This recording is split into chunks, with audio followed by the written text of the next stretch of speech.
नमस्कार। पिछले वीडियो में मैंने आप लोगों को थायराइड को संतुलित और नियंत्रित करने के लिए आसन, योगाभ्यास, आहार, व्यवहार के बारे में बात की थी। आप लोगों ने बहुत ही सुंदर अभ्यास किया था। आज हम आपको प्राणायाम के बारे में बताने जा रहा हूँ। प्राणायाम का शाब्दिक अर्थ है प्राण का विस्तार। जो हमारी जीवनी शक्ति है, जो हम ऑक्सीजन के रूप में प्राण वायु लेते हैं, उसी से मेरा जीवन चलता है और जीवन बना रहता है। जो सांस लेने की क्षमता है फेफड़ा की, वह काफ़ी विशाल है, लेकिन हम जो है फिजिकल एक्टिविटी नहीं करते हैं, प्राणायाम का अभ्यास नहीं करते हैं, आसन नहीं करते हैं। इससे क्या होता है कि दिनों दिन उसकी क्षमता कम होते जाती है और अंततः जो है वह बिल्कुल निष्क्रिय के रूप में आ जाता है और काफ़ी परेशानी होती है। प्राणायाम का अभ्यास थायराइड के लिए रामबाण साबित होता है। तो सबसे पहले हम लोग कपालभाति की क्रिया करेंगे। कपालभाति की क्रिया जो है पाचन अंग को दुरुस्त रखता है, तंदुरुस्त रखता है। और जब आपका पाचन सही रहेगा तो हार्मोन के लिए जो ज़रूरी तत्व हैं, एलिमेंट हैं, वो शरीर में बना रहेगा। तो शुरू करेंगे कपालभाति।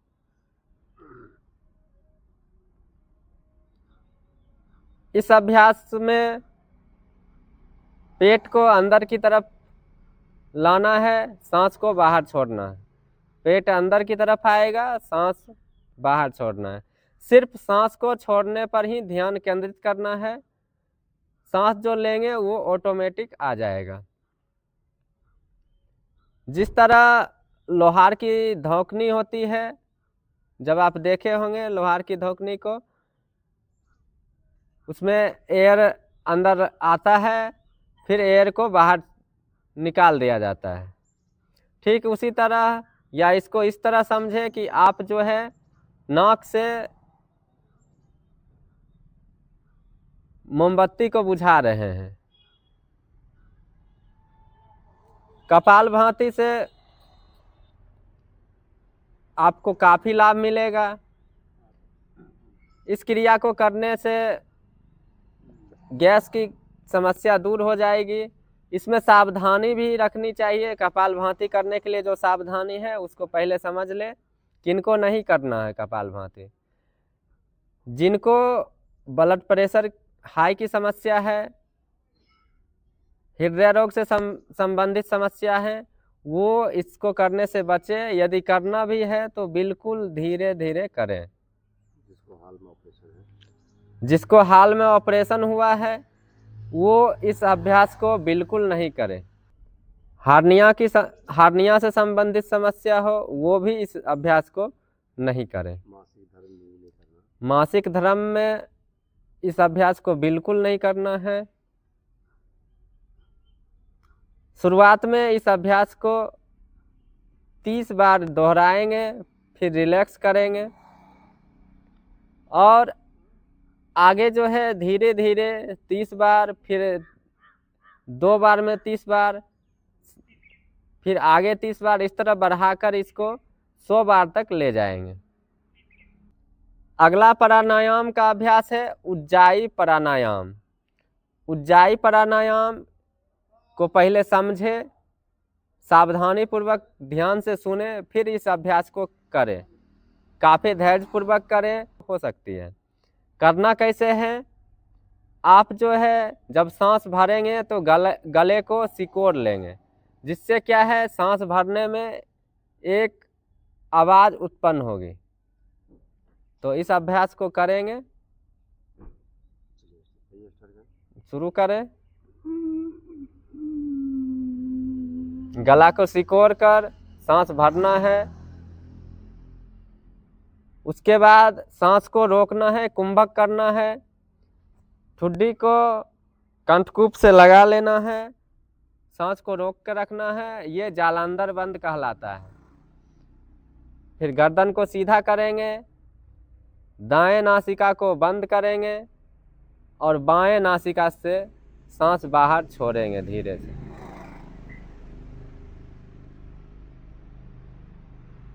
शुरुआत में इस क्रिया को मात्र तीन बार ही करें, 3 से 5 बार करें, इससे ज़्यादा ना करें। फिर इस क्रिया को दोहराएंगे। सांस लेना है, गले को सिकोड़ कर लेना है, जालंधर बंद लगा लेना है, 5 से 10 सेकेंड सांस को रोकना है। सांस रोकने को कुंभक बोलते हैं।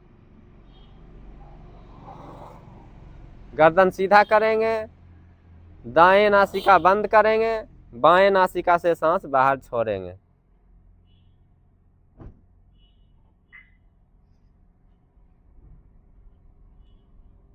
एक बार फिर इस क्रिया को दोहराएंगे।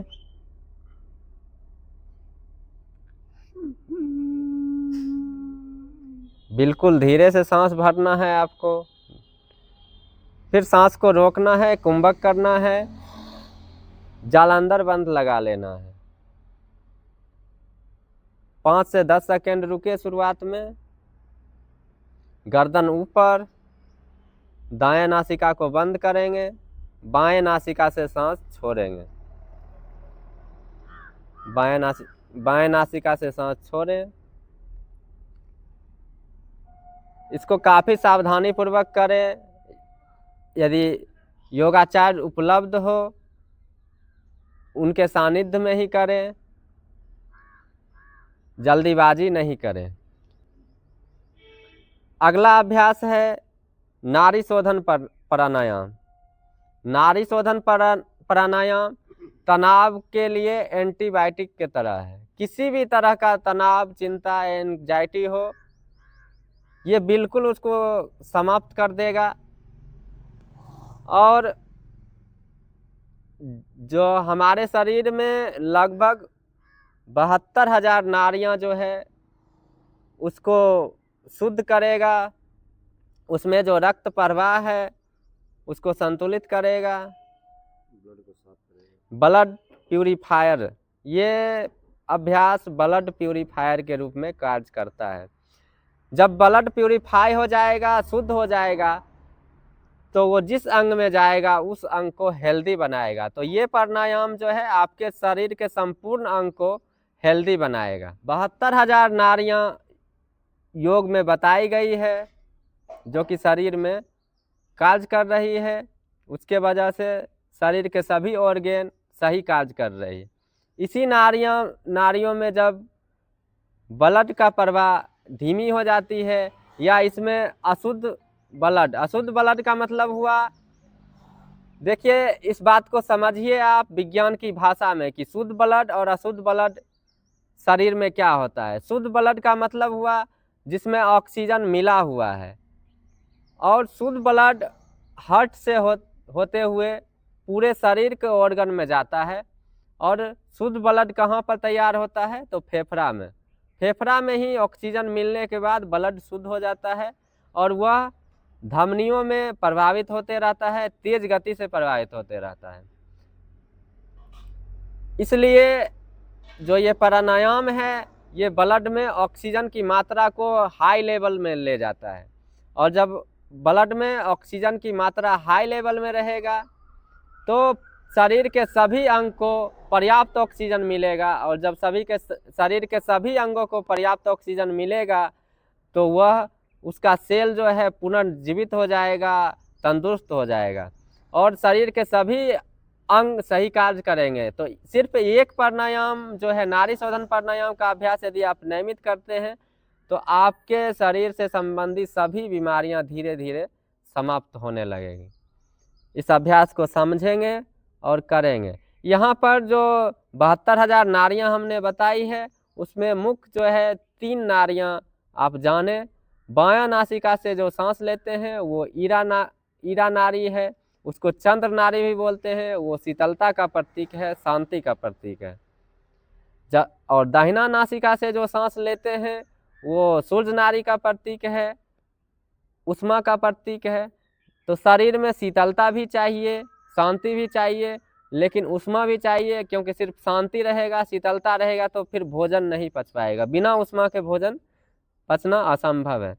और जब ये दोनों नाड़ी संतुलित अवस्था में आ जाएगी तो तीसरा नाड़ी जो मेरुदंड से होकर बहती है वो सुषुम्ना नाड़ी है। और जब आप सुषुम्ना नाड़ी में प्रवेश करेंगे तो वहाँ पर किसी भी तरह का तनाव आपके पास नहीं रहेगा। आप जो भी निर्णय लेंगे वो सही निर्णय रहेगा। मन जो है दुविधा में नहीं रहेगा हमेशा। अभी देख रहे हैं कि सभी लोगों का मन दुविधा में रहता है, पढ़ना है तो पढ़ें कि ना पढ़ें, घर जाना है जाए कि ना जाए, योगा करना है करे कि ना करे, उसी में वो फंस के रह जाते हैं, वो कुछ नहीं कर पाते हैं। तो शुरू करेंगे नाड़ी शोधन प्राणायाम। सर्वप्रथम एक हथेली को ज्ञान मुद्रा में रखेंगे, दूसरे को नासिकाग्र मुद्रा में लाएंगे। ये नासिकाग्र मुद्रा है। या तो आप नासिकाग्र मुद्रा में रख सकते हैं हथेली को, या इस दोनों मध्यमा और तर्जनी को यहाँ पर रख सकते हैं। पहले क्या होता है कि पहले नासिका जिसका जाम है, हाँ। पहले 10 बार सांस लेना है बायां से, हाँ। और छोड़ना है। हाँ। फिर दायां से लेना है, दायां से छोड़ना है। हाँ। फिर बायां से लेना है, दायां से छोड़ना है। बायां से लेना है, दायां से छोड़ना है। बायां से लेना है, दायां से छोड़ना है। उसके बाद जब दोनों नासिका फ्री हो जाएगा तब बायां से नासिका से लेना है, दायां नासिका से छोड़ देना है, फिर दायां से लेना है और बायां से। इसको कहते हैं अनुलोम विलोम। हाँ। इसको कहते हैं नाड़ी शोधन। में आता है। हाँ। इसी में आता है 3 आसन। हाँ। 3 आसन क्या होता है कि बायां नासिका से 7 ओम तक सांस लेना है, 7 ओम तक सांस को रोक लेकर रखना है और 7 ओम में ही रिलीज करना है। तो विरत रूप में हो गया। नहीं, विरत अभी नहीं बताए, इतना नहीं समझ नहीं। शुरुआत बाएं नासिका से सांस लेंगे, दाहिने से छोड़ेंगे, दाहिने से भरेंगे, फिर बाएं से छोड़ेंगे। इसमें जो है आपको अंगूठा और अनामिका उंगली से बंद करना है और छोड़ना है। शुरू करें, अभ्यास को शुरू करें। दाहिना नासिका बंद करें, बायां से सांस भरें। मंद गति से सांस लेना है, ज़्यादा जल्दीबाजी नहीं करना है। दाहिना नासिका से सांस छोड़ें, पुनः दाहिना नासिका से सांस भरें,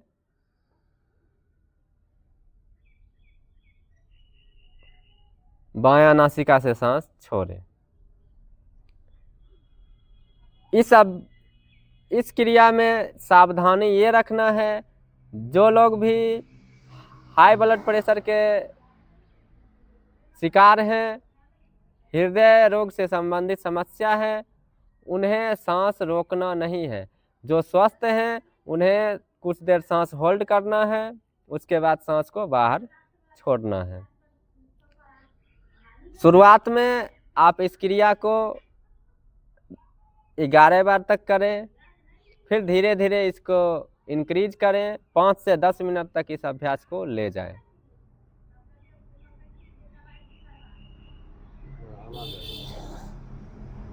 अब आगे का अभ्यास है भ्रामरी प्राणायाम। भ्रामरी प्राणायाम मानसिक शांति के लिए प्राणायाम है। किसी भी तरह का माइग्रेन से संबंधित समस्या हो, इस सभी का एक समुचित व्यायाम है। जो हमारे शरीर में सेल हैं, बनते रहते हैं, टूटते रहते हैं, नया बनते हैं, बिगड़ते हैं। जिसमें लीवर का सेल है वो बहुत तेज़ी से बनते हैं, लेकिन जो मस्तिष्क का सेल है उसका जो इकाई है न्यूरॉन होता है। न्यूरॉन एक बार क्षतिग्रस्त हो जाता है तो वो फिर दोबारा नहीं बनता है। इसलिए आप देखते हैं कि जो रोड पर चलने के लिए हमें हेलमेट दिया जाता है, क्योंकि शरीर के बाकी अंग दुरुस्त पुनः हो सकते हैं, सुधार हो सकते हैं, लेकिन एक बार जो मस्तिष्क के न्यूरॉन हैं वो क्षतिग्रस्त हो जाएंगे, तो वो दोबारा नहीं बन पाते हैं। इसलिए जो न्यूरॉन है वो बेहतर कार्य करे, इसके लिए आप उसको हल्का सा वाइब्रेशन देंगे, और उस वाइब्रेशन देने के लिए ये महत्वपूर्ण क्रिया है।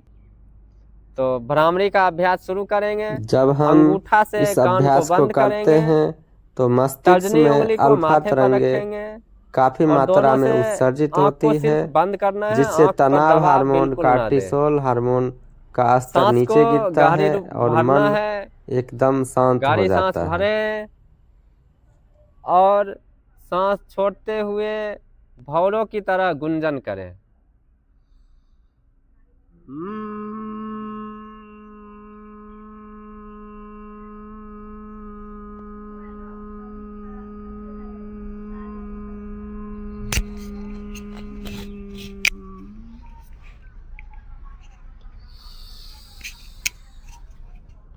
इस क्रिया को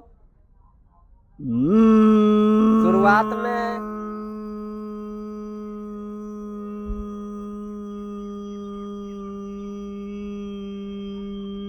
इस क्रिया को 5 से 10 बार दोहराएं।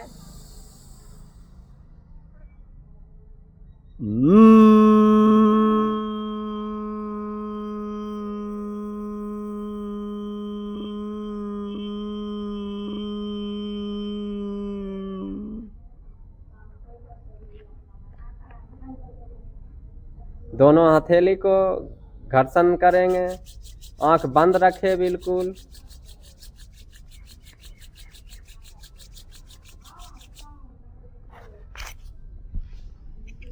हल्की हाथों से आंख पर रखें 5 से 10 सेकेंड, उसके बाद हल्के हाथों से मालिश करें। ये भ्रामरी प्राणायाम कंप्लीट हुआ। अगला अभ्यास करें। अगला प्राणायाम करना है उद्गीत प्राणायाम। इसमें ओम का उच्चारण करना है। चलिए लंबा गहरा सांस लेना है। लंबा गहरा सांस भरे।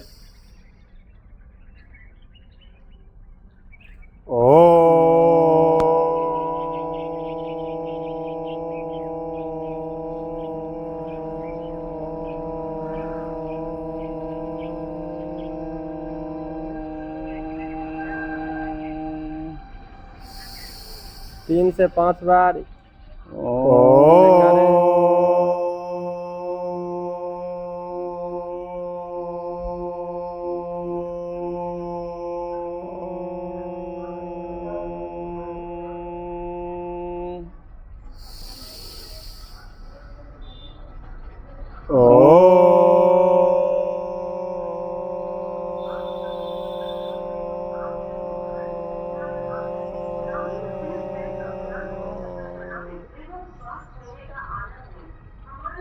अगला अभ्यास करेंगे सिंहासन। सर्वप्रथम वज्रासन की स्थिति में बैठ जाए। दोनों घुटनों के बीच में दूरी बना ले और सिंह की स्थिति में आ जाए।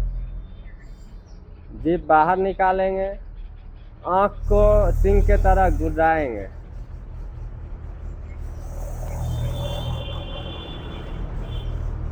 गर्दन की ध्वनि निकालेंगे।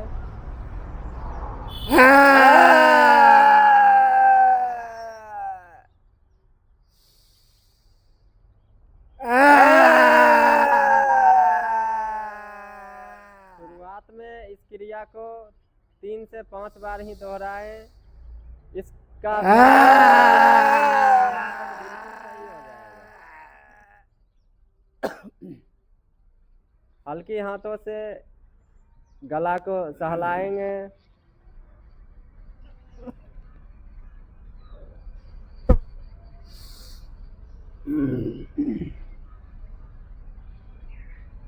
अब कुछ देर शांति से ध्यान की मुद्रा में बैठ जाएंगे।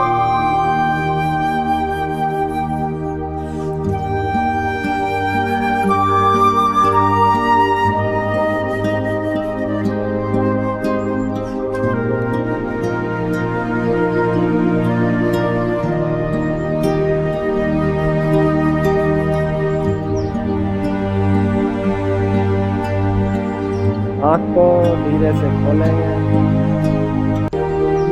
आज का सेशन समाप्त होता है। और आप लोग जो पिछले वीडियो में आसन बताया गया है इसके साथ साथ प्राणायाम को जोड़ें। प्राणायाम में जल्दीबाजी नहीं करें, अभ्यास निरंतर करें और इस क्रिया को आप करेंगे, इसे अपनाएंगे। आप 1 महीना अपना कर देखें, रिजल्ट आपके हाथों में रहेगा। यह गणित की तरह है, 2 + 2 4 होना है, इसमें कोई संशय का विषय नहीं है। बहुत बहुत धन्यवाद।